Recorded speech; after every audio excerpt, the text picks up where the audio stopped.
మీ ఇంట్లో పిల్లలు వివాహానికి ఇబ్బందులు పడుతున్నారా? సకాలంలో వివాహం కాక సమస్యలతో సతమతమవుతున్నారా? ఎన్ని ప్రయత్నములు చేసినా పిల్లలకి వివాహం కలగట్లేదా? అంటే ప్రధానంగా అన్ని అర్హతలు అన్ని విధాలుగా మంచి సంపాదన ఉన్న వివాహ సంబంధాలు కుదరట్లేదా? అయితే ఖచ్చితంగా మీ కుటుంబంలో పంచశాప ప్రభావాలు ఉన్నట్టే. పంచశాప ప్రభావాలనగా స్త్రీ శాపము, గురు శాపము, దైవ శాపము, సర్పశాపము, పితృశాపం. ఈ శాప ప్రభావాల వల్ల వివాహాలు ఎంతగానో కుదరవు.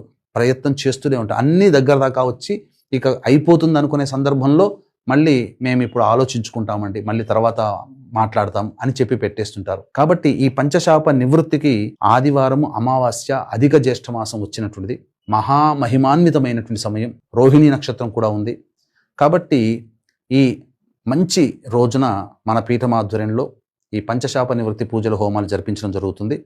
అవకాశం ఉన్నటువంటి వాళ్ళు 12వ తారీఖు రాత్రి 9 గంటల లోపల ఈ యొక్క పంచశాప నివృత్తి కార్యక్రమంలో పాల్గొనదలిచిన వాళ్ళు స్క్రీన్పై కనిపిస్తున్న నెంబర్కి కాంటాక్ట్ చేసి మీరు నమోదు చేసుకోవచ్చు. రాలేనటువంటి వాళ్ళ కోసం బ్రాహ్మణుని కర్తగా పెట్టి చేయించడం, ఈ కార్యక్రమాన్ని నిర్వహించడం జరుగుతుంది.